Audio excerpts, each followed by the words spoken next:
Love beyond the Udu River. In the southeastern region of Nigeria, where the rolling hills of green gave way to deep valleys and winding rivers, there was a small Igbo village named Amoku. The people of Amoku lived simple lives, cultivating yam, cassava, and raising their families according to traditions that had been passed down for generations. At the edge of the village lay the Udu River, a broad, flowing waterway that separated Amoku from the neighboring community of Odim. Obi, the son of Amodi, was well known throughout Amoku. He was tall, with the build of a man who had grown up working the fields. His eyes sparkled with kindness, and his hands were calloused from years of hard work. But it was his laugh, deep, warm, and filled with joy, that endeared him to everyone. He had reached the age where his family expected him to marry, and many suitors came from far and wide, but none of them caught his interest. Obi was waiting for something different, something that felt real. One day, while walking near the banks of the Udu River, Obi saw something that made him stop. On the opposite bank, a woman was washing clothes, her laughter carrying across the water like music. She was different from anyone Obi had ever seen, graceful, with a face that lit up like the sunrise. Her name was Ada, and she was from Odim. Obi watched her for a while, until she noticed him. She looked up, her eyes meeting his. There was a spark, something that connected them instantly. Though they were separated by the wide river, the distance seemed to vanish in that moment. Obi, never one to hesitate, called out, "Nwani Oma, what is your name?" She laughed again, a sound so pure that it seemed to ripple across the water, and replied, "I am Ada." From that day, Obi made it a habit to come to the Udu River. He would pretend to be walking, but really, he was hoping to catch a glimpse of Ada. And Ada, too, would come to the river, always at the same time, knowing she might see the young man who had caught her eye. Slowly, they began to speak more, to share stories across the river's divide, stories of their families, their hopes, their dreams.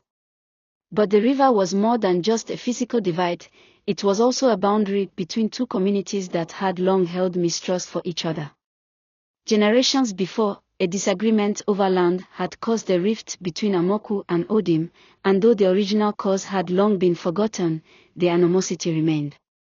For an Amoku man to marry an Odim woman was unheard of, it was a boundary that could not be crossed.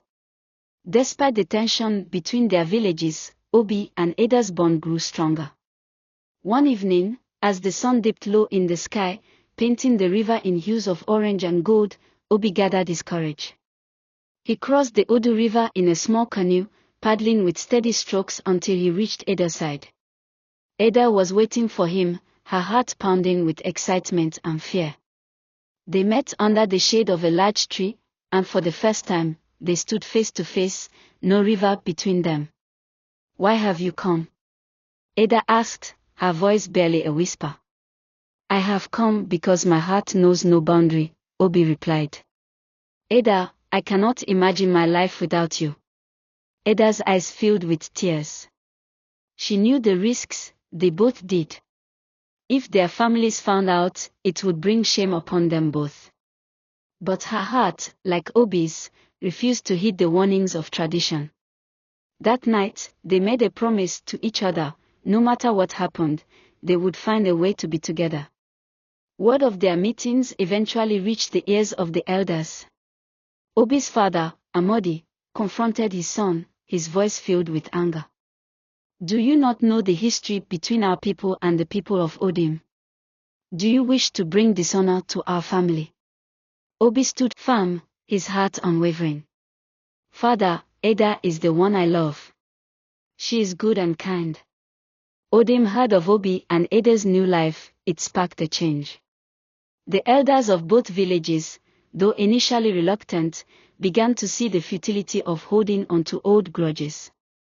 The story of Obi and Ada's courage spread, and it slowly opened the hearts of the people. The two communities began to soften their stance, and in small ways, the villagers began interacting again. It started with trade. Amoku farmers and Odim fishermen exchanged goods, as they had once done many generations ago. Slowly, children played by the river without fear, and old friends who had been separated by the feud began to speak again. One day, after many years had passed, Obi and Ada decided to return to Udu River. They brought their 2 children, a boy and a girl, who had grown up hearing tales of their parents' bravery. The family stood by the banks of the river, gazing across at the place they had once called home. The river seemed smaller now, the divide not as wide as it once felt.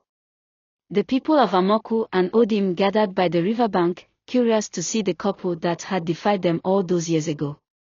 Ada stepped forward, holding Obi's hand, her eyes searching for the familiar faces of her brothers. And there they were, older, with lines of worry and regret etched into their faces. When they saw their sister, they smiled, a hesitant but genuine gesture. Obi's father, Amodi, was there too. Time had softened him, and though his body was frail now, his spirit had grown. He walked forward, leaning heavily on his staff, until he stood before his son. There was a long silence, the air thick with unspoken words. Then, Amodi spoke, his voice cracking with emotion. "My son," he said, "you have shown us that love is greater than our past mistakes. You were right." Tears flowed freely that day, and the people of both villages embraced. The Udu River, once a symbol of division, now became a place of union. The elders of Amoku and Odim decided to build a bridge, a physical connection that symbolized the new bond between their people. It took time, but with each plank and nail, they built more than just a bridge, they built a future free from the burdens of the past. Obi and Ada watched as the bridge took shape, their children running across it in laughter. The river that had once separated them now brought them together. They knew that their love had been the beginning of something greater, a testament to the power of unity over division, of courage over fear. As the sun set over the Udu River, Obi wrapped his arm around Ada, and together they looked out at the 2 villages, now united.